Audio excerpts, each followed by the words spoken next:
اور کشمیر کے اندر national conference بھی تھی، اور بعد میں اسی نیشنل کانفرنس سے کچھ لوگ نکل کے مسلم کانفرنس جنہوں نے بنائی، اور مسلم کانفرنس میں وہ لوگ موجود تھے کیونکہ نیشنل کانفرنس کے جو شیخ عبداللہ تھے ان کا جو ویژن تھا وہ ڈیفرنٹ تھا، اور کچھ لوگ ایسے وہاں پہ موجود تھے کیونکہ قائد اعظم کا 1947 میں جو منشور تھا وہ تھا دو قومی نظریہ، اور دو قومی نظریہ کی بیس پہ ہندوستان اور ہندو اور مسلم دو الگ قومیں ہیں، اور اسی بیس پہ پاکستان اور ہندوستان کا بٹوارا ہوا تھا۔ تو کشمیر کے اندر بھی کچھ لوگ ایسے موجود تھے جو مسلم اکثریت والے لوگ تھے، اور لیڈرشپ میں موجود لوگ تھے جو یہ چاہتے تھے کہ ہم پاکستان کے ساتھ ہلاک کریں۔ اور آپ کو یہ بتاتا چلوں کہ 15 جولائی 1947 کو پاکستان بننے سے پہلے کشمیر میں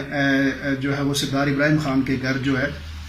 وہ کیا ہوا تھا کہ وہ قرارداد پاکستان منظور کی گئی تھی۔ اب یہاں سے بھی آپ کو یہ سمجھ آنی چاہیے کہ کشمیر میں جو ہے وہ تعداد مسلمانوں کی اکثریت کی تھی، اسی بیس پہ قائد اعظم بھی 1947 میں یہ چاہتے تھے کہ کشمیریوں کو پاکستان کے ساتھ شامل ہو جانا چاہیے، لیکن مہاراجا جو اس وقت کا مہاراجا تھا، مہاراجا ہری سنگھ، وہ اس نے ابھی تک کوئی ڈیسیژن نہیں کیا تھا۔ لیکن اسی دوران 1947 میں اسی دوران اگر ہم دیکھیں تو وہاں پہ کیا ہوا کہ مہاراجا کی فورس نے جو ہے وہ کشمیریوں کے ساتھ جو آپ دیکھیں جو مسلمان کشمیری لوگ تھے ان پہ گولی چلائی، کیونکہ اس مہاراجا کے خلاف جو ہے وہ لوگ بڑے سارے پیکار تھے۔ وہ شروع دن سے 1930 سے بھی اور 1846 سے بھی اگر ہم پاسٹ میں اس تاریخ کو دیکھیں تو ہمیں نظر آتا ہے کہ اس مہاراجا کے خلاف لوگ مہاراجا گورنمنٹ اور ڈوگرا گورنمنٹ کے خلاف لوگ کھڑے تھے۔ تو جب پونچھ میں جو ہے جسے کہتے ہیں پونچھ ریبیلین کہا جاتا ہے، وہاں پہ مہاراجا کے فوجیوں سے جب لوگوں کو مارا جاتا ہے، شہید کیا جاتا ہے مسلمانوں کو، تو وہ ریبیلین پھر تیز ہو جاتی ہے، اور یہاں پہ کچھ لوگ جو تھے جو برٹش آرمی میں بھی موجود تھے، اپنے کشمیری لوگ وہ بھی، اور پاکستان سے جو مسلمان کچھ ایسے لوگ جو پاکستان کے شہری تھے، مطلب آپ یوں کہہ سکتے ہیں کہ NWFP سے قبائلی لوگ تھے، اور ان لوگوں نے پھر سپورٹ کیا کشمیریوں کو، اپنے مسلمان بھائیوں کو، اور پھر وہ سپورٹ کر کے انہوں نے مہاراجا کی فوج کو وہاں پہ شکست بھی دیا ویسٹ کشمیر میں، جو جس کو آج آپ دیکھتے ہیں، اور پھر یہ یہاں سے صرف یہاں سری نگر تک، یہاں تک یہ جو ہے نا یہ ساری جو لڑائی تھی وہ پہنچ چکی تھی۔ اب اس دوران یہ ہوا کہ جب یہ لوگ سری نگر پہنچے اور مہاراجا اس وقت پریشر میں تھا اور بہت زیادہ پریشر اس کو فیل ہوا، تو شیخ عبداللہ جو تھے وہ صرف مہاراجا کے ساتھ ہو لیے، اور انہوں نے مہاراجا کے ساتھ مل کے جو ہے وہ جا کے نہرو کے ساتھ انسٹرومنٹ آف ایکسیشن جو ہے وہ سائن کیا، جو کوئی آزادانہ طور پہ سائن نہیں کیا گیا تھا، وہ اس وقت کے حالات اور پریشر کی بیس پہ انہوں نے انسٹرومنٹ آف ایکسیشن یعنی انڈیا سے مدد کے لیے انسٹرومنٹ آف ایکسیشن جو ہے وہ سائن کیا شیخ عبداللہ نے وہاں پہ آپ یوں کہہ سکتے ہیں کہ جو یہاں سے ان کا رول ہے وہ کشمیری مسلمانوں کے اگینسٹ پھر شروع ہو جاتا ہے، اور اس کے مفاد میں آپ کو بعد میں دکھاؤں گا کہ شیخ عبداللہ کو اس کے کیا کیا فائدے ہوئے۔ اب یہ ہوا کہ جب یہ لوگ دلی جاتے ہیں اور جا کے نہرو کے ساتھ بیٹھتے ہیں، وہ ایک بڑی خاص پکچر بھی موجود ہے جس میں شیخ عبداللہ بھی بیٹھے ہوتے ہیں، مہاراجا ہری سنگھ بھی بیٹھے ہوتے ہیں اور نہرو بھی بیٹھے ہوتے ہیں، اور یہ انسٹرومنٹ آف ایکسیشن کو آپ یوں کہہ سکتے ہیں آزادانہ طور پہ نہیں بلکہ پریشر کی بیس پہ اس وقت وہ سائن کیا جاتا ہے۔ جناب یہ جب انسٹرومنٹ آف ایکسیشن سائن کیا جاتا ہے تو اس کے بعد ہندوستان کی فورس جو ہے وہ کشمیر میں ایروپلین کے تھرو جو ہے وہ ہیلی کاپٹروں کے تھرو کشمیر میں اتاری جاتی ہے، اور مجاہدین کے ساتھ خاص مجاہدین کے ساتھ وہ لڑائی لڑتے ہیں، اور پھر کچھ مجاہدین کو سری نگر سے واپس دھکیل دیا جاتا ہے۔ لیکن اگر ہم آپ کو یہ بتائیں کہ اسی لڑائی کے دوران اسی مہاراجا فورسز کے اگینسٹ لڑائی کی وجہ سے ہی آج آپ دیکھ سکتے ہیں کہ گلگت بلتستان اور کشمیر جو ہے جو آپ کا آزاد کشمیر ہے یہ آزاد کرایا جاتا ہے۔ اگر اس وقت شیخ عبداللہ وہ اگر اپنا رول ٹھیک کر لیتے تو یہ سری نگر تک مجاہدین پہنچ چکے تھے اور یہ پورا کشمیر جو ہے وہ آزاد کرا لیا جاتا، لیکن وہاں پہ پھر اسی طرح کے کچھ ہمارے اندر کے لوگ تھے کشمیریوں کے اندر سے جن لوگوں نے اپنا رول اچھا پلے نہیں کیا، اور اس وجہ سے کیا ہوا کہ جو انڈیا کی فورسز ہیں وہ کشمیر میں آ گئی۔ اب آگے چلتے ہیں، یہاں پہ 1948 میں اب انڈیا کو تو کشمیری مانتے نہیں تھے، 1948 میں پھر نہرو جو ہے اس سارے کیس کو لے کے یونائٹڈ نیشن میں جاتے ہیں، اور یونائٹڈ نیشن میں ایک چارٹر بنتا ہے، United nation chartered of India and Pakistan, وہ بڑا اسپیشل چارٹر پڑتا ہے اور اس میں کچھ 5 ممبران اس کے بنتے ہیں، اور ان لوگوں نے 5 رکنی وفد بنایا جاتا ہے جو ہندوستان بھی جاتا ہے اور کشمیر بھی جاتا ہے، اور بعد میں ریکمنڈیشن کو وہ پیش کرتے ہیں. اس ریکمنڈیشن کو مانا نہیں جاتا، پھر آپ کو بڑی تاریخی جو ہے وہ قراردادیں وہاں پہ پیش ہوتی ہیں یونائٹڈ نیشن کی سیکورٹی کونسل میں. جو قراردادیں پیش ہوئی اس قرارداد کے مطابق اس کے 2-3 پوائنٹس میں آپ لوگوں کو بتا دیتا ہوں. پہلا پوائنٹ یہ تھا کہ پاکستان نے اپنی فورسز کو وہاں سے وڈرا کرنا ہے. دوسرا پوائنٹ یہ تھا کہ ہندوستان نے اپنی فورسز کو وہاں سے وڈرا کرنا ہے. اور تیسرا پوائنٹ یہ تھا کہ وہاں پہ پلیبیسائڈ کیا جائے.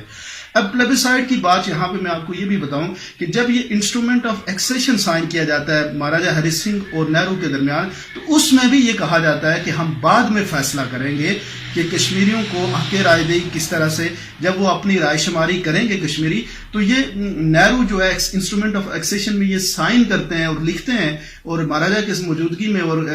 شیخ عبداللہ کی موجودگی میں، کیونکہ شیخ عبداللہ بھی اس وقت تک آپ یوں کہہ سکتے ہیں کہ ان کی جو لڑائی تھی وہ انڈیپینڈنٹ یعنی ایک ریاست کی لڑائی تھی، اور وہ ریاست میں ساتھ ہی وہ جمہوریت بھی چاہتے تھے. یہ ایک ہسٹری سے ہمیں یہ چیز سبق سامنے آتا ہے. اور وہ شیخ عبداللہ وہاں پہ موجود تھے اس انسٹرومنٹ آف ایکسیشن کے سگنیچر سرمنی کے دوران، اور اس میں یہ فیصلہ کیا جاتا ہے کہ کشمیریوں کو بعد میں رائے شماری کا حق دیا جائے گا. اسی بیس پہ شیخ عبداللہ وہاں پہ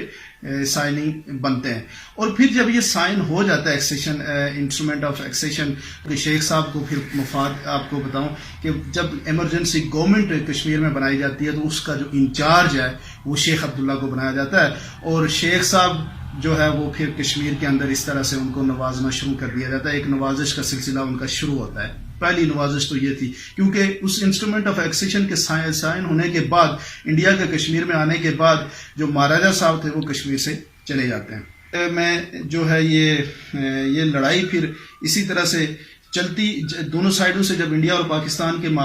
جو ہے وہ ہمارے مجاہدین جو کشمیری مجاہدین تھے وہ بھی لڑائی لڑ رہے تھے، اور ادھر سے انڈین فورسز بھی آ چکی تھی. تو پھر یہ ہوا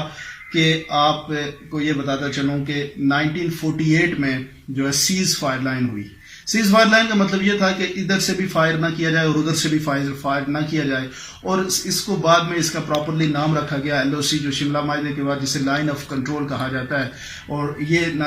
جو شملہ معاہدہ 1972 میں ہوا اس کے بعد اس کا نام جو ہے وہ LOC رکھا گیا. رائٹ جی. اب اس کے علاوہ ایک اور LAC بھی ہے، وہ لائن آف ایکچوئل کنٹرول اس کو کہا جاتا ہے، جو بھارت اور جو ہے وہ چین کے درمیان ایک لڑائی ہوئی تھی 1962 میں اگر آپ کو یاد ہو. تو اس لڑائی میں بھی بھارت سے جو کشمیر کا ایک حصہ جو ہے وہ چائنا نے لے لیا تھا، جس کو ایکسائی چائنا کہا جاتا ہے. اور اسی وقت پاکستان اور کشمیر چائنا کے درمیان جو دوستی کا، اب یہاں پہ اس سارے ایشو میں آپ کو یہ سمجھ آئے گی کہ پاکستان اور اس ریجن میں کشمیر کا امپورٹنس کیا ہے، اور ہندوستان اور پاکستان کے درمیان مسائل کا حل کیسے کیا جا سکتا ہے، اور اس ریجن میں سٹیبلٹی کا مین کور ایشو جو ہے وہ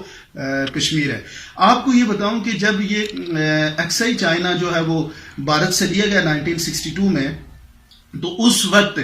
پاکستان نے گفٹ کے طور پہ ٹرانس کراکرم کا جو علاقہ ہے 1963 سے 65 کے دوران مجھے لگتا ہے کہ پاکستان نے وہ چائنا کو گفٹ کیا، اور پھر وہاں سے پاکستان اور چائنا کی دوستی جو ہے وہ شروع ہوتی ہے. پاکستان اور چائنا کی دوستی کی بنیاد کشمیر،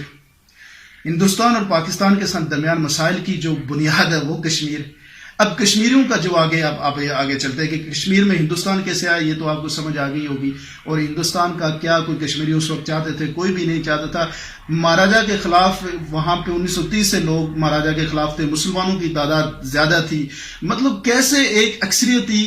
عوام کی رائے کے بغیر کوئی بھارت جو ہے وہاں پہ آ سکتا تھا، جو ڈیموکریسی کے بیسک رول کے خلاف ہے، جس کی بنیاد پہ ہندوستان آج ڈیموکریسی کی بات کرتا ہے. لیکن ڈیموکریسی کا بنیادی رول جو ہے اس کی مخالفت ہے. ایک مہاراجہ کے کہنے پہ آپ جو ہے وہاں پہ اکثریت کے اوپر اپنی جو ہے دوست دانزی سے بیٹھے ہوئے ہیں، اور ابھی تک وہ بیٹھے ہوئے ہیں. آگے چلتے ہیں. میں پھر یہ ہوا کہ ہندوستان کا جو کانسٹیٹیوشن بنا، اس کانسٹیٹیوشن میں شیخ عبداللہ نے اور گوپال سوامی ایئر اور شیخ عبداللہ نے مل کے ہندوستان کے کانسٹیٹیوشن میں ایک آرٹیکل بنایا جو آرٹیکل 370 کہا جاتا ہے. اور وہ آرٹیکل جب ڈرافٹ کیا گیا تو اس آرٹیکل کو اگر آپ پڑھیں تو اس میں بھی کشمیر کی اسپیشل سٹیٹس کی بات کی گئی ہے. کشمیر کا الگ جھنڈا ہوگا, کشمیر کی اسٹیٹ اسمبلی کی امپاورمنٹ ہوگی, کوئی بھی ہندوستانی کشمیر میں جا کے اپنی زمین نہیں خرید سکتا. تو یہ آرٹیکل جب لکھا گیا تو آبویسلی کوئی سوچ تھی نا, وہ سوچ یہ تھی. گوپال سوامی ایّر جو ہے وہ پہلے بھی مہاراجا کے دور میں بھی وہاں پہ سرو کر چکے تھے, ہندوستان گورنمنٹ میں, جو ہندوستان کی گورنمنٹ تھی نہرو کے انڈر, اس کے وزیر بھی تھے. تو ان کو یہ پتا تھا کہ یہ جو ایشو ہے یہ کوئی ایک ہندوستان کا علاقہ کشمیر نہیں ہے, بلکہ یہ ایک ایشو ہے. اور اس ایشو کی بیس پہ انہوں نے 370 آرٹیکل جو ہے کشمیر کو چلانے کے لیے ہندوستان کی جو کانسٹیٹیوشن ہے اس میں وہ سائن کیا, وہ ڈرافٹ کیا. اور ان کے مطابق بھی یہ جو کشمیر کا جو مسئلہ ہے, یہ ابھی یہ مسئلہ حل جب ہو جائے گا تو پھر ہم اب اس کے بارے میں فیصلہ کریں گے. 53 میں بھی جب یہ آرٹیکل بن جاتے ہیں تو شیخ صاحب کو پرائم منسٹر بنا دیا جاتا ہے کشمیر کا. پہلے پرائم منسٹر تھا, بعد میں آپ کو بتاؤں گا کہ پھر چیف منسٹر بھی آ گئے. شیخ صاحب پہلے جب پرائم منسٹر بنے تو ان کی پھر نہرو کے ساتھ کچھ ان بن شروع ہو گئی تھی. تو 1964 کو جو ہے وہ 4 سال کے بعد جیل میں ڈال دیا گیا تھا اور 11 سال تک وہ جیل میں رہے. اور شیخ صاحب 1963 میں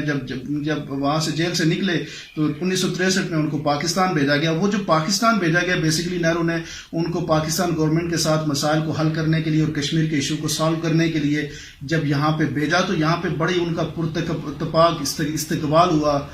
شیخ عبداللہ کا. اور ایوب خان نے کشمیر کے مسئلے کو حل کرنے میں اپنی بھرپور جو ہے کردار ادا کرنے کے لیے کہا. لیکن بعد میں سیڈلی یہ ہوا کہ نہرو